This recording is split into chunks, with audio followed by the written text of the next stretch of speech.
찬양을 부르는데 좀 이렇게 따스하다라는 그런 느낌이 들었어요. 특별히 정희숙 장로님 사모님을 향해 이렇게 눈을 마주치는데 저분이 따뜻한 분이었구나 그런 생각을 좀 했습니다. 오늘 기온이 많이 올라갔습니다. 이렇게 곧 이제 꽃이 필 것을 기대하는 그런 날씨인데요. 우리의 마음속에 이 안식일에 하나님을 향한 또 이 열정과 사랑이 가득 피어나는 그런 시간이 되기를 간절히 바랍니다. 오늘은 누가복음 18장 8절에 있는 말씀을 본문 삼아 세상에서 믿음을 보겠느냐라는 제목으로 함께 말씀을 나눌 텐데요. 내 믿음을 보여줘라고 하는 말로도 이 제목을 또 삼을 수 있겠습니다. 누가복음 18장에는 우리가 잘 아는 것처럼 그 불의한 재판관 그리고 한 과부의 이야기가 나옵니다. 그러니까 불의한 재판관이라고 이야기한 것 보면 이 사람이 재판을 할 때에 자기에게 유리한, 특별히 자기에게 금전적으로 여러 가지 관계적으로 도움이 되는 사람들에게 또 유리한 판결을 하는 그런 정의롭지 못한 사람인 것을 보게 됩니다.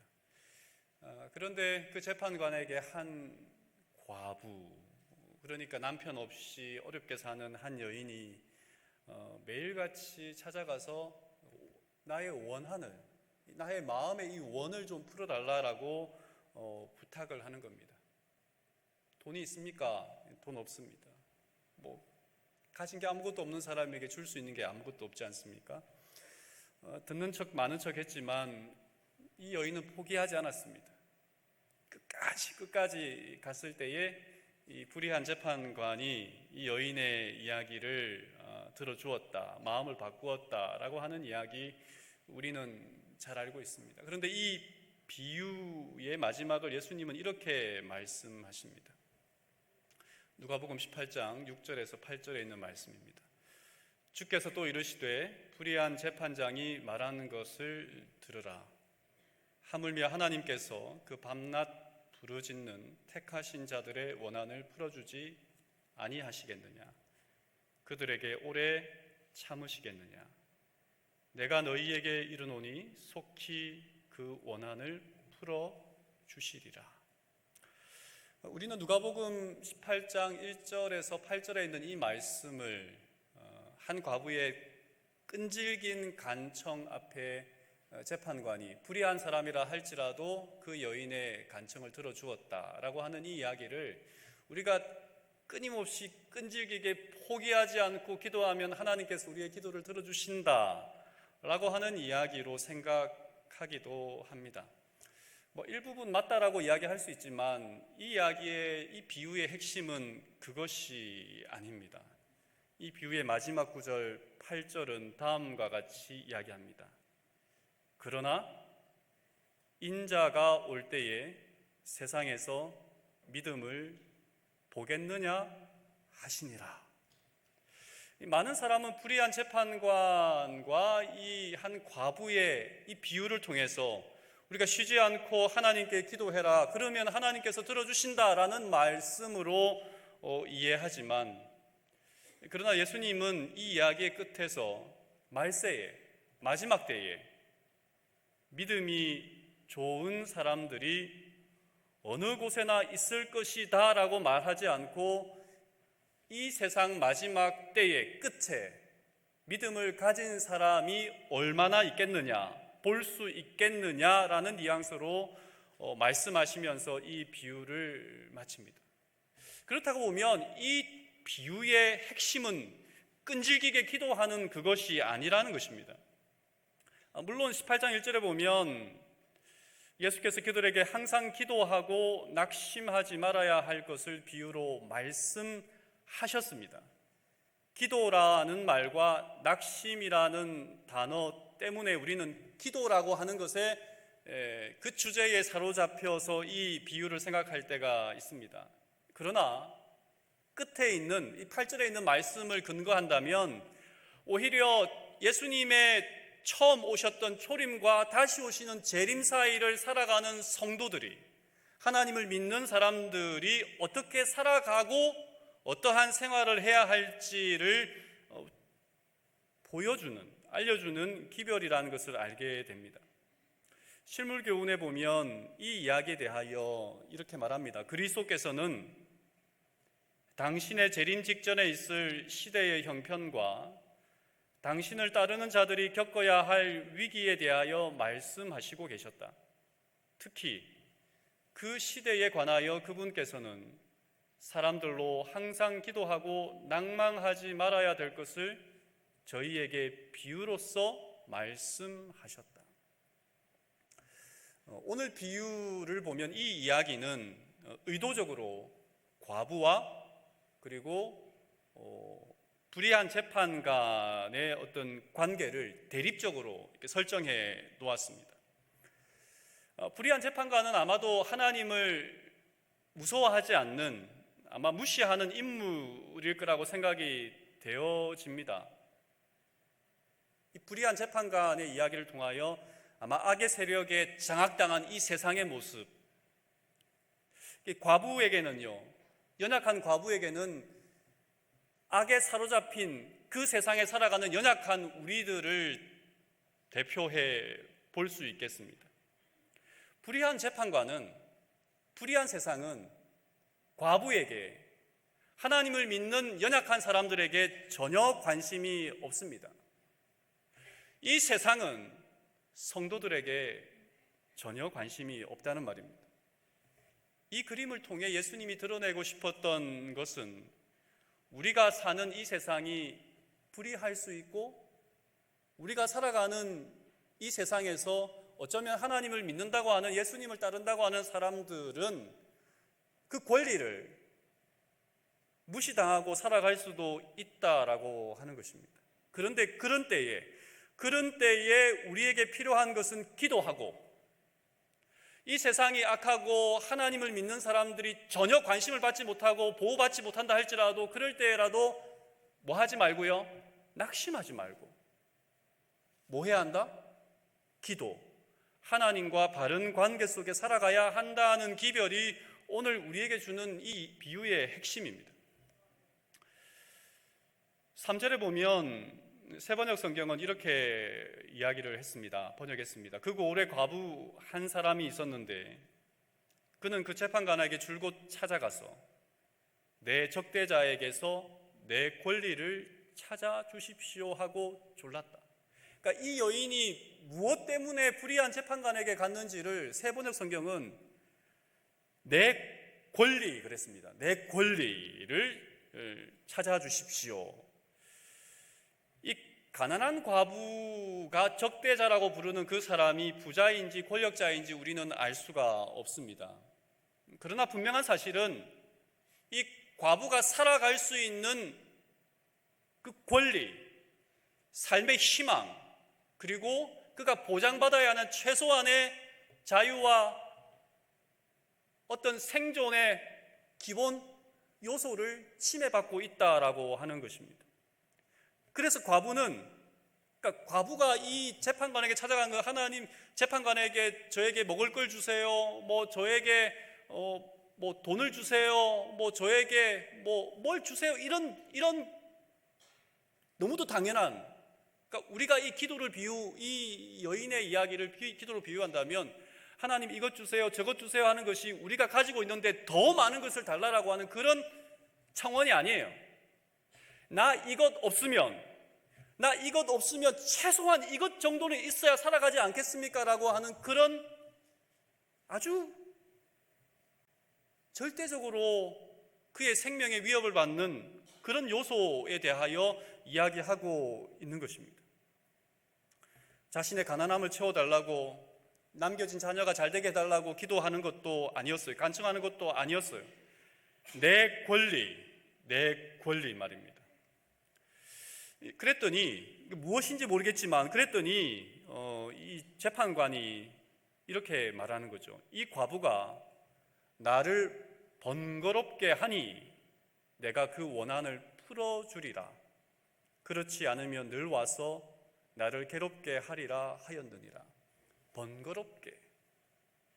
여러분 그런 분들이 계십니까? 어떤 사람과 대화를 하거나 그 사람을 만나게 되면 그냥 그 사람과 말도 섞지 않고 그 사람이 하는 모든 일은 그냥 해줘야 되는 사람이 있어요. 끈질기게 물고 늘어지거나 아니면 그 문제가 해결될 때까지 나를 괴롭히는 사람이 있다면 그 문제를 그냥 해결해 줘야 되지 않겠습니까? 근데 번거롭게 하니라고 하는 이 말은 우리말의 그런 뉘앙스가 아닙니다. 귀찮게 한다라는 그런 뉘앙스가 아닙니다. 이 단어는 말입니다. 어떤 뜻이냐면 양심을 확확 찍어 누른다라고 하는 그런 의미입니다. 그러니까 들어보니까 이 여인에 대하여 계속 찾아와서 귀찮게 하는 것도 맞는데 들어보니까 이 여인의 말이, 이 여인의 경우가 너무도 합당한, 너무도 분명한 이 여인의 잘못이 없는 것이 분명하기 때문에 아무리 내가 불의하다 할지라도, 불의한 재판관이라 할지라도 그 여인의 이야기를 뭐 해줄 수밖에 없어요? 들어줄 수밖에 없는 그런 것이라는 겁니다. 정당하다는 것입니다. 원한이라고 하는 단어가 5절에 나오는데 억울함이 있다는 뜻이잖아요. 원한이라고 하면 억울함이 있다는 뜻이잖아요. 이 억울함은 힘이 있는 사람, 많은 것을 누릴 수 있는 그런 사람에게는 이 억울함이 없습니다. 항상 강자보다 약자에게 억울함이 있습니다. 이 원한은 두 번째는 뭐냐면 정당하지 않은 거예요. 정당하다면, 공정하다면 원한이 안 생기겠죠. 근데 아무리 봐도 이건 정당하지 않다, 공정하지 않다라는 생각이 들 때에 뭐가 생기는 겁니까? 원한이 생기는 거예요. 억울함이 생기는 거예요. 그래서 이 여인의 이야기를 가만히 들어보니 재판관이 아무리 자기가 불의하다 할지라도 이 여인의 이야기를 들어줄 수밖에 없는 거예요. 예수님은 그렇게 마땅히 들어주어야 하는 이야기를 불의한 재판관도 들어주는데 누가 안 들어주겠다는 거예요? 하나님이, 예수님이 안 들어주시겠느냐라고 하는 이야기입니다. 이 이야기를 가만히 생각해 보면 원한, 우리가 살아가는 이 세상에서 우리가 아무리 애를 쓰고 정직하게 열심히 산다 할지라도 공정하지 못한 세상에 살아가는 우리들에게는 뭐가 있을 수밖에 없어요? 원한이 있을 수밖에 없어요. 저 사람은 저렇게 잘 사는 것 같은데 나는 왜 이렇게 살아가느냐라는 것부터, 나는 정말 열심히 하나님의 말씀을 따라 원칙대로 살아왔는데 내 삶은 이렇게 어려움을 당하는 이유가 무엇인지, 아무리 애를 쓰고 아무리 노력해도 풀리지 않는 숙제 같은 그런 일들이 있을 겁니다. 근데 이런 문제가 있을 때에 이 여인은 어떻게 했어요? 그 문제 앞에 낙담하고 그의 삶을 좌절하고 절망하고 주저앉았습니까? 어떻게 했어요? 끊임없이 불의한 재판관에게 가서 뭐 했습니까? 문을 두들겼어요. 청원했어요. 기도했어요. 그러니까 다르게 말하면 우리의 삶에 있어서 이 악의 세상에서 기울어진 운동장에 살아간 우리들은 아무리 애를 쓰고 노력해도 아마 누군가와 비교한다면 나는 억울하다 라고 이야기할 수밖에 없는 그런 세상에 살아가고 있습니다. 그럴 때에 우리는 낙담하고 내 인생 그렇지 이렇게 말아야지라는 생각을 가질 것이 아니라 무엇 해야 된다고요? 하나님을 찾는 그 믿음의 자세가 우리에게 필요하다라고 하는 것입니다. 7절에 보면 하물며 하나님께서 그 밤낮 부르짖는 택하신 자들의 원한을 풀어주지 아니하시겠느냐, 그들에게 오래 참으시겠느냐. 정당한 권리, 합당한 이야기라면 불의한 재판관도 들어주시는데 누가? 하나님께서 그 일들을 가만히 두시겠느냐라고 하는 것입니다. 8절에 보면 내가 너희에게 이르노니 속히 그 원한을 풀어주시리라. 그러나 인자가 올 때에 세상에서 믿음을 보겠느냐 하시니라. 믿음을 보겠느냐라고 하는 말은 사실은 질문이 아닙니다. 의심이 아닙니다. 그럴 때에 내가 너희들에게 뭘 보고 싶다는 거예요? 믿음을 보고 싶다는 거예요. 너희가 낙담하고 너희가 불의한 세상에서 공정한 대우를 받지 않고 받지 못하고 그리고 마땅히 누려야 할 그 권리를 침해당할 때 그때에도 뭐 해야 된다고요? 너의 믿음을 보여달라라고 예수님은 오늘 우리에게 이야기하고 있는 겁니다.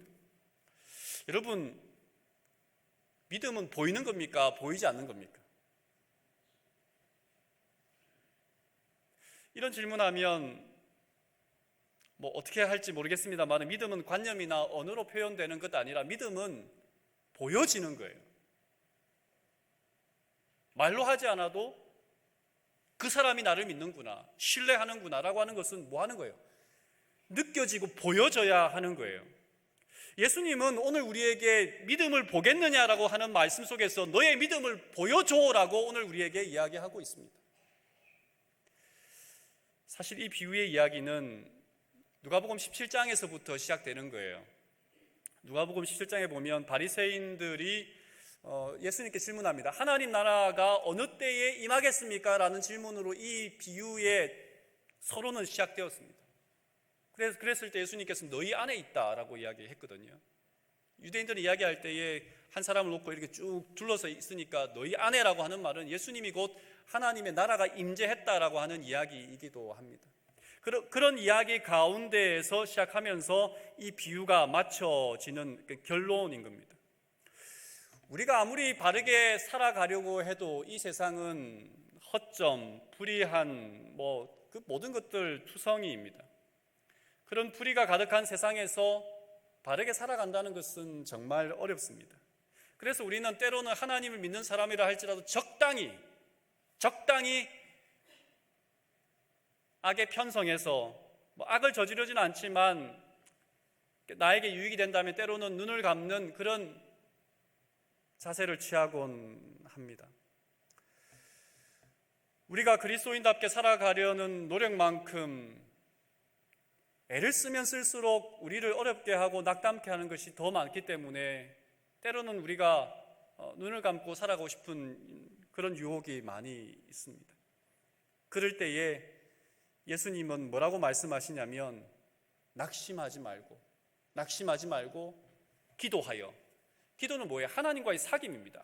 기도는 내가 원하는 것을 끌어내리는 것이 아니라 내가 하나님께 나아가서 하나님의 마음이 무엇인지, 하나님의 생각이 무엇인지, 하나님께서 나에게 무엇을 바라는지를 뭐 하는 거예요? 조정하는 것이 기도입니다. 낙심하지 말고, 낙담하지 말고, 좌절하지 말고, 절망하지 말고 나에게 와서 뭐 하라는 거예요? 나와 이야기하고 나와 함께 이 문제를 풀어보자라고 예수님은 이야기하시는 거예요. 그럴 때에 믿음을 볼 것이라고 예수님은 말하는 것입니다. 신물교훈 169쪽에 보면 그들이 나의 원한을 풀어주소서라고 기도할 때에 그리스도께서는 십자가의 크신 공로를 내세우셔서 대담한 참소자를 침묵시키신다. 성경의 수많은 믿음의 조상들이 믿음으로 살아가려고 할 때에 그들에게 돌아온 것은 조소와 비웃음이었습니다.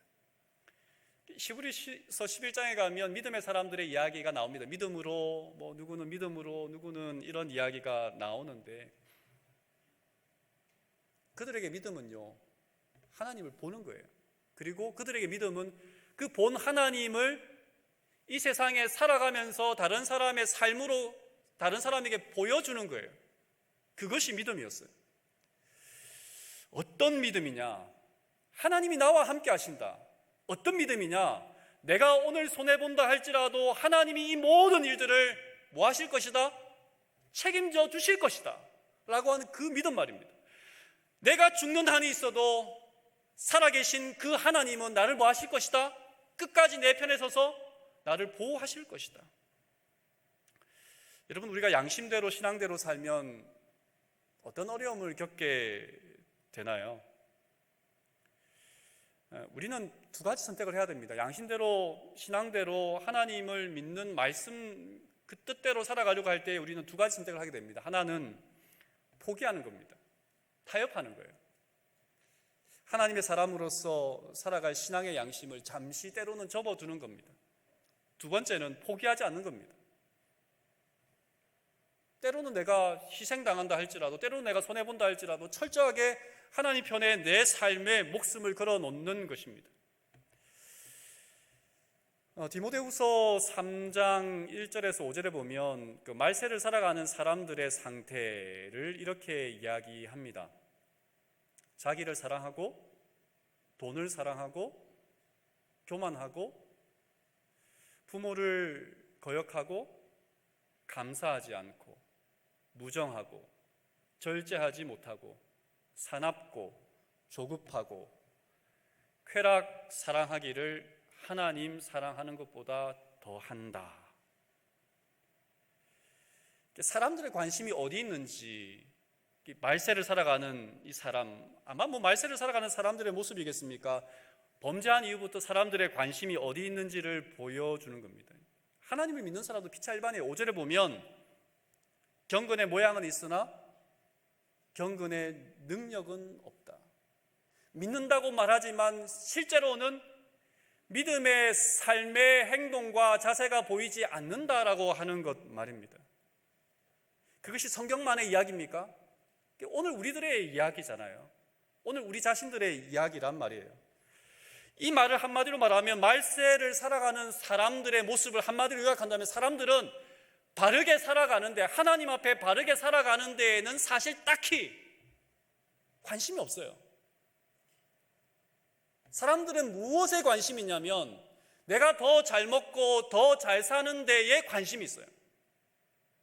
따지고 보면 하나님을 믿는 것도, 우리가 기도하는 것도, 성실하게 예배를 드리고 뭔가 헌신하는 이 모든 것들은 내가 이렇게 하면 하나님이 뭐 하실 것이다?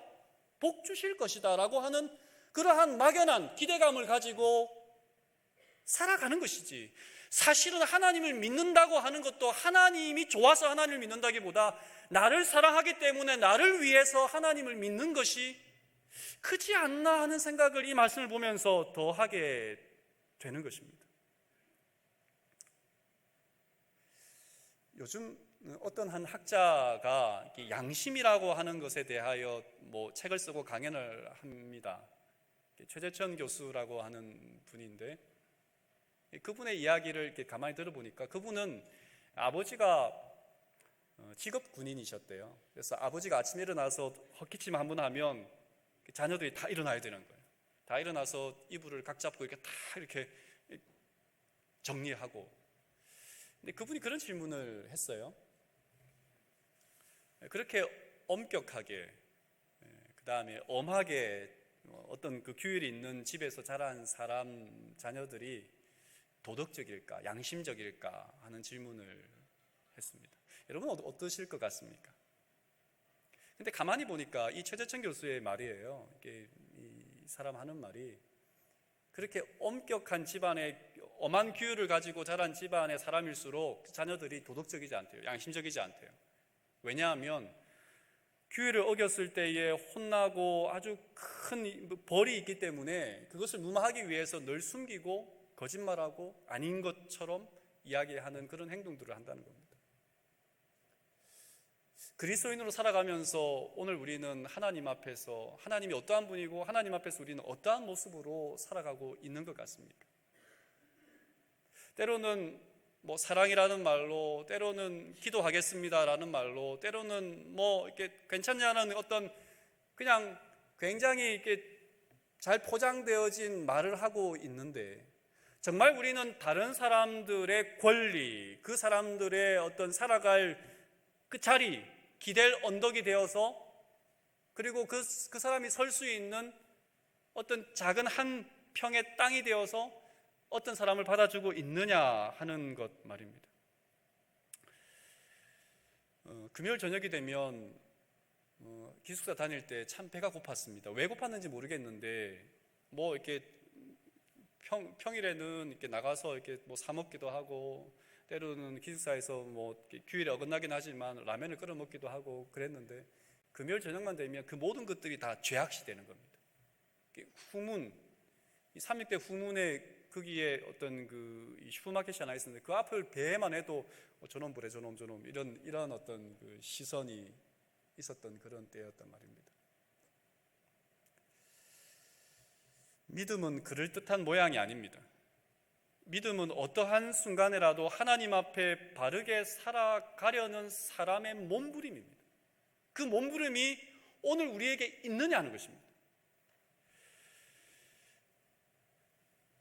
제국과 천국이라는 책에 있는 한 구절인데, 제국은 생산과 소비의 관리에 미친 듯이 사로잡혀 있지만 이스라엘은 안식일 준수를 통해 그 삶이 선물임을 인식하도록 부름받는다.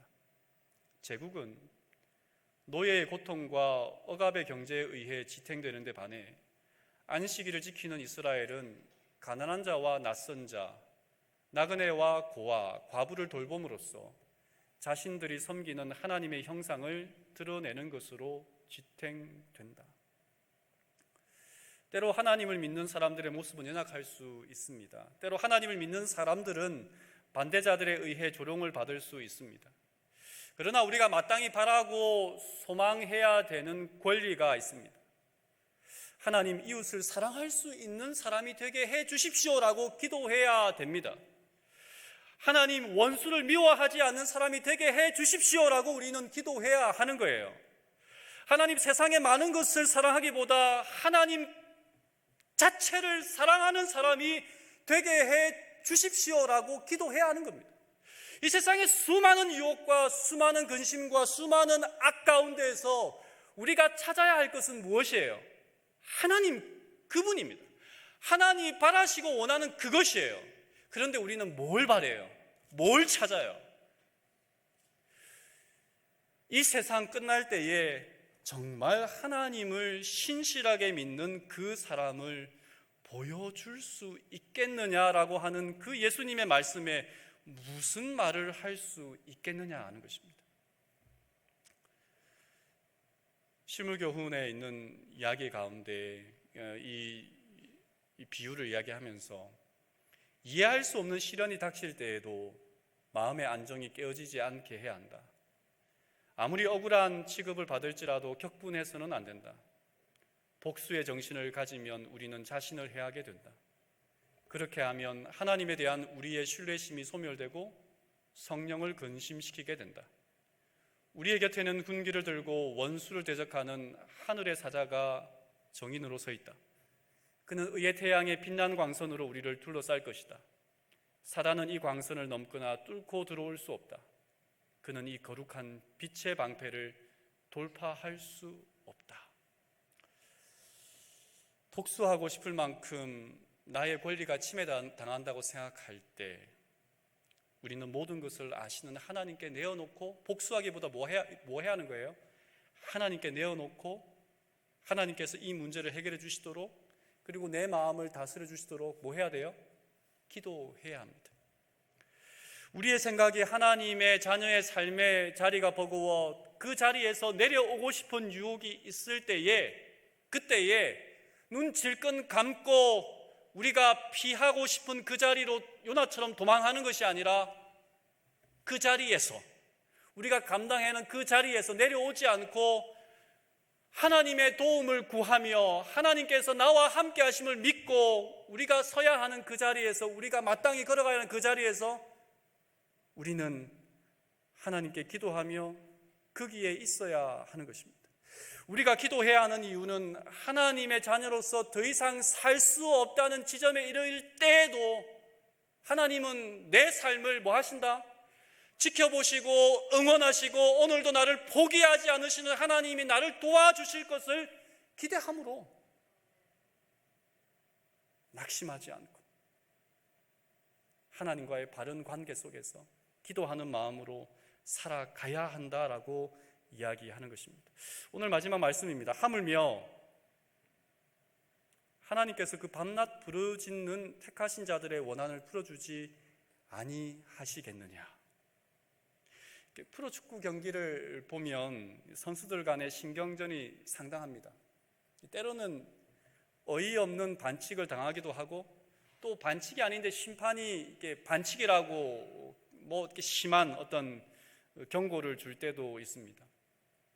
그럴 때면 어떤 사람들은 그 상대편의 반칙이 혹은 또 심판의 억울한 판정을 참지 못하고 과격한 행동을 할 때가 있습니다. 그러면 더 큰 문제가 생기는 거죠. 지혜로운 선수들은 억울하지만 참습니다. 그러면 심판이 못 받더라도 요즘은 비디오 판독이라든지 혹은 이렇게 TV가 중계되면서 카메라들이 딱 따라가면서 다 찍고 있잖아요. 그러면 그 당시는 억울할지 모르지만 사람들이 알아주는 거예요. 그 사람이 잘못한 거 아니다. 네가 잘못한 거 아니다. 심판이 잘못 받네. 그 사람이 참 잘못했네. 라고 이야기를 해주면서 그 비열한 행위를 한 선수라든지 공정하지 못한 심판의 수치스러운 모습이 다 드러나게 되는 것입니다. 우리는 기억해야 합니다.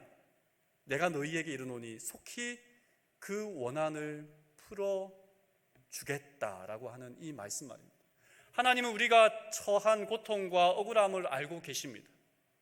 하나님은 이 세상에 공정하지 못한 세상 속에 살아가지만 사람들이 가지고 있는 자유의지를 제한하지 않으시는 하나님의 그 사랑의 속성 때문에 때로는 우리가 이 땅에 살아가면서 정말 하나님 내 원한을, 내 억울함을 풀어주십시오라고 기도해도 당장은 풀어주지 않는 것처럼 느껴진다 할지라도 하나님은 뭐 하시겠다고요? 알고 계시고 끝내는 뭐 하시겠다는 겁니까? 그 원한을 풀어주시겠다라고 이야기합니다.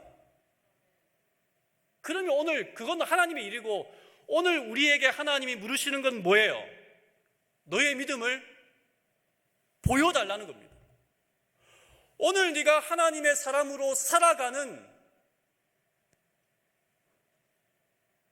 네가 있는 그 자리에서 절망하지 말고 이 세상은 다 모든 사람이 하나님까지 나를 버렸다라고 그렇게 원망하지 말고 하나님과의 바른 관계로 들어오는 그 사람에게 믿음을 보여주겠다라고 하는 것은 하나님이 우리의 요구기도 하지만 내가 너와 함께한다는 그 사실을 뭐 하겠다는 거예요? 내가 너에게 믿음을 주겠다라고 하는 것도 하나님의 약속이지 않겠습니까? 그래서 우리의 삶의 수많은 순간에 때로는 편한 길을 찾고 싶고 때로는 하나님이 아는 다른 길을 선택하고 싶을 때라도 하나님을 선택하고 인내하고 끝까지 하나님과의 바른 관계를 맺는 저와 우리 모든 별내 믿음의 식구들이 되기를 바라면서 말씀을 줄이겠습니다.